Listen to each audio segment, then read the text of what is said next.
Muy buenas a todos, ¿qué tal? Bienvenidos al canal, bienvenidos a un vídeo especial, un vídeo diferente, donde más que ver alguna reseña o el cómic, pues lo que vais a hacer es escucharme hablar. No sé lo que durará el vídeo, pero me quedé con ganas de hablar más de este cómic, de el Peter Parker Spectacular Spider-Man Noches de Nueva York, este Marvel Heroes, que tiene mucho que ofrecer, mucho del que hablar, mucho contenido, y que en una reseña de 7-8 minutitos pues no me daba tiempo, y quiero que nos adentremos en el contexto, que profundicemos, que tengamos una charla pues como si de un programa de radio, un podcast se tratase,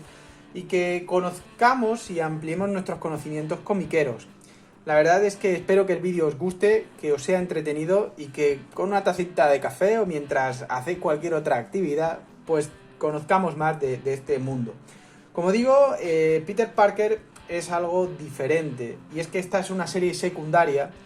que bebía de ese Amazing Spider-Man, de los hechos que ocurrían en esa serie, cabos sueltos, pues se trasladaban aquí y se exploraba desde otra perspectiva. Esto fue un éxito durante sus años de inicio. Aquí digamos que alcanzamos a esa etapa ya más madura de los años 80, donde la serie llevaba ya unos números encima, aún así no era una serie muy longeva. Estábamos ya en el número 60 y muchos, alcanzando ya el 80 en este tomo.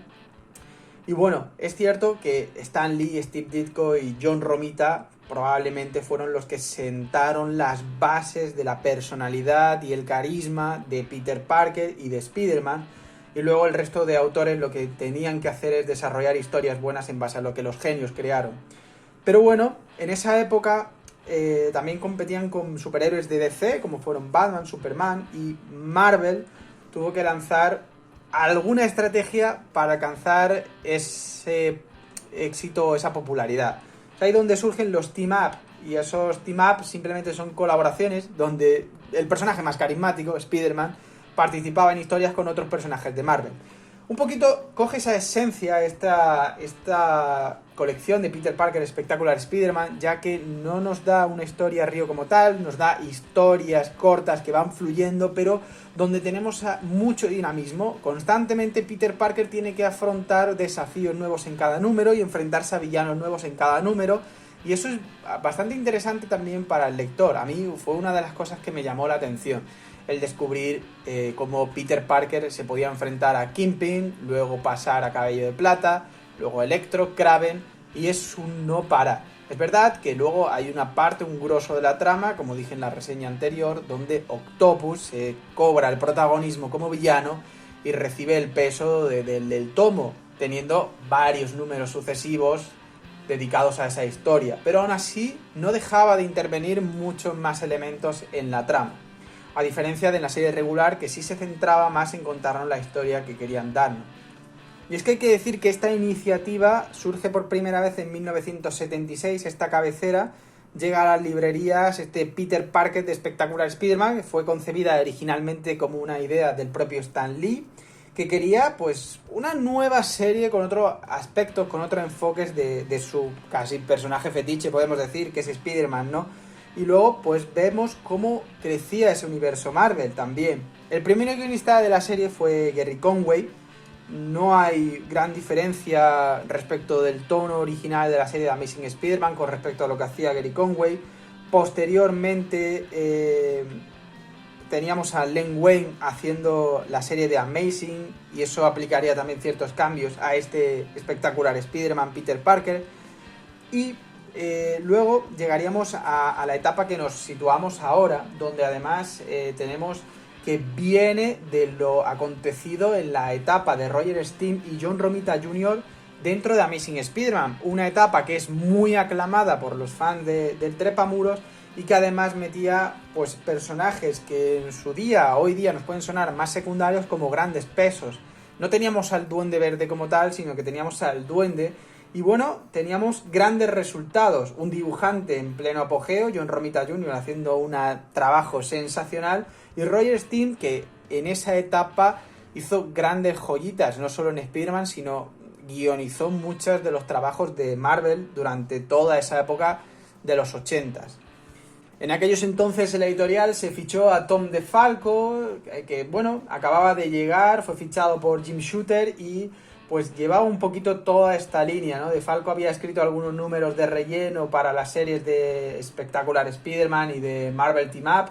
y ahora se embarcaba en esta franquicia, y lo que pretendía DeFalco aquí era básicamente dotar a Peter Parker, dotar a este Spider-Man de ese dinamismo que alzó a Daredevil, que gracias a Frank Miller. Entonces, DeFalco lo que pretendía simplemente era crear esa especie de éxito del Cuernecitos trasladada ahora al de las redes de araña. Pues bueno, queriendo que la serie sea explícita, que sea mugrienta, que sea sórdida, se refleja muy bien en este tomo, ya que lo que tenemos son esos aspectos o ambientes de tráfico de drogas, de violencia doméstica, de violencia de armas, mucho trato del periodismo del Daily Bugle, cómo hay que quizá llegar y arrastrarse para conseguir una buena noticia, y me refiero a arrastrarse en el sentido literal de ir por las cloacas, los bajos fondos, sufrir para conseguir una buena foto y demostrar al mundo la verdadera noticia, ¿no? Hay mucha crítica a los medios, mucha crítica a la sociedad, mucha crítica en torno a lo más dirigida que están muchas veces las calles, y aquí nos ofrece pues esa parte más oscura. El protagonismo que cobra también personajes como Capa y Puñal hace que la atmósfera del cómic también se envuelva en esa oscuridad y no desencaje. Apariciones como Caballero Luna o Punisher también nos aporta esa brutalidad o ese salvajismo que hace que esos aspectos no se pierdan y no nos saquen de la lectura el carácter positivo de Spider-Man. Hace que veamos un Peter Parker o una situación más cruda, más real. Entonces es un aspecto que me gusta y que también se puede extrapolar perfectamente a lo que vivimos en muchas ocasiones hoy día. Las situaciones que vemos en este cómic son reales, son crímenes reales que afectan a la vida en la ciudad. Y eso pues era algo que querían plasmar, y en este caso Bill Mantlo, el guionista encargado de esta etapa, lo demuestra y lo hace aprovechando todos los recursos que tiene disponibles en esa Marvel para darnos pues esta espectacular historia del espectacular Peter Parker. Y bueno, voy a reseñar ese episodio concreto que menciono, donde Mantlo presentaría a dos de los que se asociarían siempre con el personaje, con Peter Parker, que son Capa y Puñal, y además dos personajes que se relacionarían por completo a Mantlo, porque luego desarrollaría historias de ellos a partir de este primer contacto que tienen con el trepamuros. Estos son hijos de la luz y las tinieblas, y nunca mejor dicho, porque mientras que Capa domina la oscuridad, Puñal emite unos puñales de luz. Y la historia de nacimiento de Capa y Puñal sería evocada por Mantlo con cierto tono poético y fabulador en el tercer número de la magazine oficial de Marvel Age, que no está recopilado aquí, pero aquí sí tenemos ese primer contacto con Peter Parker y cómo poco a poco va evolucionando esa especie de amistad, todo en pos de una lucha contra el crimen y una limpieza de las calles para quitar la droga y evitar que los jóvenes caigan en ella, o que jóvenes acaben sufriendo lo que Capa y Puñal sufrieron. Al final no dejan de ser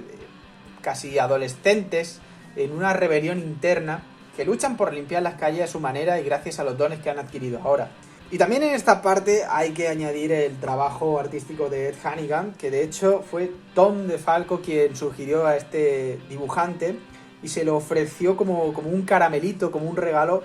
al señor Bill Mantlo. Es un hombre que estaba considerado pues uno de los dibujantes más prometedores de la época, además cumplía bastante bien, solo hay que verlo, el dinamismo que ofrece, la composición de ciertas páginas, es muy visual, muy ágil, sobre todo yo creo que es un dibujante muy propio para Spider-Man, le da mucho dinamismo, agilidad, verosimilidad y además no te vas a aburrir de verlo, es muy muy entretenido. Hago hincapié en ese Capa y Puñal, en esos dos personajes, porque con estos personajes llegaba a Marvel pues una nueva generación de vigilantes callejeros. Eso también impulsó no solo el peso de Spider-Man, sino personajes como Daredevil, gracias a la revolución que creó Frank Miller, o el propio Castigador, que subiesen a flote dentro de las publicaciones de Marvel. De hecho, en este propio número tenemos apariciones de Punisher y vemos cómo refleja más carácter, y vemos quizá un Punisher muy sobreactuado, exagerado, en el sentido de que está totalmente traumatizado por esa guerra, por ese suceso con su familia, e indiscriminadamente va a castigar a todo aquel que infrinja una ley. Quizá aspectos cómicos, descabellados o exagerados los que vemos aquí, pero que se entiende en el contexto que Mantlo nos hace ver en esta historia. La crudeza, la autenticidad, el dramatismo de la pareja de Capa y Puñal, pues hace que todos esos personajes que surgen en las historias como secundarios se metan de lleno a protagonistas de la historia y nos creamos la motivación real y ese shock y ese trauma que viven. De hecho, en los números 81 y 82, que están recopilados en esta colección, este tomo, lo que vemos es a Kingpin luchando contra Capa y Puñal, lo que demuestra que eran dos personajes por los cuales Marvel apostó, metiéndolos directamente con personajes de mucho peso, de mucha talla, y combinándolos con también pesos como el Castigador o Spider-Man, que eran puntas de lanza de Marvel en el aspecto callejero. También Mantlo aprovecharía no solo para recuperar la esencia de personajes icónicos, sino que también cogería diversos enemigos clásicos desde perspectivas renovadas, como por ejemplo Cabello de Plata, que lo transformaría o lo adaptaría a esa época más cyborg, sobre todo también en esos primeros números de este cómic donde aparecía Kraven el Cazador, consigue vencer a su némesis en el número 65 de esta serie, pero es una victoria sin honor, una victoria que le llevará a tomar una decisión inesperada, una decisión diferente que nos sorprendería para lo que es un villano. También aparecería Electro, que ataca al lanzarredes y cree eliminarle, pero luego se resuelve de una forma pues casi educativa pero lógica. Y vemos a Mendel Storm, un personaje de la época de Steve Ditko recuperado de nuevo aquí. Bueno, al final combina esos elementos ya más anteriores a esta época y los adapta al contexto social vivido, los renueva, los revitaliza y lo hace un dinamismo muy muy bueno, muy versátil, que hace que la lectura, pese a leerla a día de hoy, no envejezca de mala forma. Y de hecho hay un tratamiento muy peculiar con un personaje en concreto que me gustaría reseñar, es el caso de Boomerang, donde al igual que hizo Miller con Bullseye, Mantlo toma ese villano ya conocido, como es Boomerang, y lo mete dentro de esa similitud, de esa analogía con el gran secuaz de Kingpin que era Bullseye. Ahora Boomerang amenaza de forma secundaria dentro del universo Marvel con derrotar a Peter Parker. Y de hecho, a veces nos va a demostrar que es incluso capaz de hacerlo. Como lector te va a poner en la duda de decir, oye, ¿he subestimado verdaderamente a este villano, a Boomerang? Y juega mucho y me parece muy sorprendente cómo un guionista puede lograr eso con villanos que a priori sabes que no van a ofrecer nada, pero nos demuestra que no es la forma inicial del villano, sino cómo puede desarrollarse esas características o cómo se cuentan. Luego también tenemos una retroalimentación en las oficinas del Daily Bugle. Como he dicho antes, se toma muy en serio la parte periodística y es que tenemos personajes como Mercy Kane o Deborah Whitham como principales intereses amorosos de Peter, siguiendo la tradición del protagonista pues dividido entre mujeres. Teníamos a Mary Jane, a Gwen Stacy, luego teníamos aquí la Gata Negra, pero antes de todo eso hay un conflicto de mujeres en la vida de Parker continuo. Betty Brant, Liz Alland, Gwen Stacy, Mary Jane. Esto se va a repetir constantemente, pero es interesante ver el enfoque desde nuevos aspectos o desde la evolución del propio personaje de Peter Parker. De hecho, el dilema con Debra se resolvería de una forma muy inesperada, y es que como culminación al descubrimiento de la identidad secreta de Peter Parker, pues vemos cómo se vuelve o se desvela la parte más sensible y fantasiosa de la secretaria, del profesor de facultad de Peter, y se produciría la salida de Debra de la serie del mundo de Spider-Man en este tomo, pero con una resolución muy interesante que analizaría los conceptos de la psicología más básica, pero muy bien reflejado. Pero esa salida no de una mujer en la vida de Peter no es para siempre, porque rápidamente, igual que sale una, entra otra. Hablamos de la Gata Negra y de todo el protagonismo que tendrá a raíz de la llegada de Octopus, de ese resurgir de lo que pasó con la etapa de Roger Stern y Romita con la personaje, y vuelta al interés amoroso, pero nuevamente Matlock nos ofrece un enfoque diferente. En esta ocasión a Peter Parker siempre le había preocupado que su identidad de trepamuros afectara a su relación, que desvelar a sus parejas quién es por la noche supondría un problema. Y por primera vez Peter Parker no tiene ese peligro. Gata Negra no quiere saber nada de la identidad bajo la máscara y solo quiere enamorarse cada vez más de ese luchador, de ese Spider-Man. Para ella Peter Parker no existe ni existirá, ni quiere saber de él. Entonces Peter Parker siente una verdadera liberación en todo aquello. Bueno, luego también tenemos un personaje femenino muy importante que luego se desarrollará muy importante y que tendrá una de las sagas más aclamadas, que es la Capitana Jean DeWolf.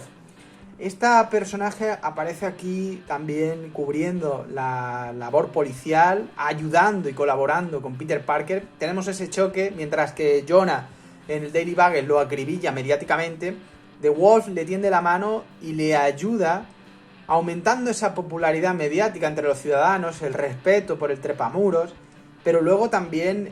pondrá todos los medios a disposición de Peter Parker, de Spider-Man más concretamente. Todo esto para salvar la vida de Gata Negra, que se verá gravemente afectada por la lucha entre Octopus y el Búho.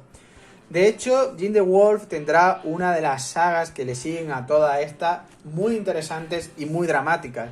Tan importante que de hecho en las etapas más modernas, previas a la etapa de Dan Slott, se hizo rememoración a esa muerte de Jean DeWolf en más de un sentido. Lo que vemos también luego es esa aparición del Duende, y es que el Duende es un personaje que no podía dejarse de lado, siendo protagonista de la portada que da pie al tomo, y además Steen mostró pues el noviazgo entre Spider-Man y la Gata Negra en esa etapa. Esto lo recupera aquí Matlock y nos lo ofrece pues desde un punto de vista y un enfoque muy interesante, pero además otro préstamo que coge es esa figura del Duende, el villano cuya identidad estaba quebrando la cabeza de los lectores. Ya había salido a la luz en esa etapa anterior de Stern y Romita, pero ahora cambia un poquito, vuelve a recuperar y se hace quizá más poderoso si cabe. Ahora tenemos un Duende con toda la tecnología y toda la fuerza del Duende Verde y casi igual de loco. Combinamos esa esencia de personajes muy similares, haciéndolos iguales pero a la vez diferentes.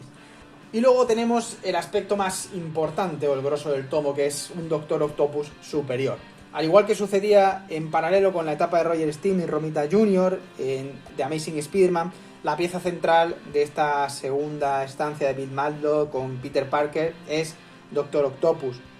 De hecho, aquí lo que vamos a tener es un Octopus que va a enfrentarse en una guerra de bandas con el Búho, un villano habitual de Daredevil y que a veces o a muchos puede sorprenderlo ver aquí, pero que intentaba arrebatarle el poder a Kingpin. Y siendo Kingpin también un gran peso en esta historia, es muy lógico encontrarnos al Búho metido aquí. Lo que tenemos en esta saga de Octopus es un revelo artístico dentro de la colección muy interesante, ya que Ed Hannigan venía siendo el principal apoyo de Matlock en la serie, y sus lápices interiores resultaban sombríos, apagados, urbanos, y aquí cogía la serie un tono muy, muy evidente en cuanto a influencias del gran genio Will Eisner. Y finalmente, pues la despedida de Matlock en esta serie tendría lugar en el número 89, el último número de este tomo, coincidiendo con muchas otras despedidas, y es que la de Spider-Man a las Secret Wars se producía en este tomo, es el último número, el último fragmento, donde ya nos iniciaban esa guerra secreta en el espacio, donde aparecería ese Beyonder, y tanto héroes como villanos se enfrentarían en un campo de batalla. Pero bueno, vemos cómo la etapa de Matlock en España se publicó en su momento a mediados de los 80 por Comic Forum. Ahora Panini nos la recopila íntegramente en este Marvel Heroes muy muy completo en cuanto a todos los números, y bueno, es la verdad una etapa que recomiendo. Si queréis la versión corta, iros a la reseña. Y bueno, espero que os haya gustado este vídeo, esta charla, esta tertulia, esta chapa gorda que os he dado, pero me quedé con ganas de hablar más de este cómic. Si os ha gustado este vídeo, enfocado directamente al cómic, donde conocemos un poquito más el contexto, la historia, y donde no hay prisa, quiero que me lo dejéis en comentarios, porque si es así, si os ha gustado esta chapa, probablemente haga esto con grandes obras, con cómics que merezcan ser tratados más a fondo. Espero que os haya gustado, dejadme todo en comentarios, un abrazo grande y nos vemos en la próxima. ¡Chao!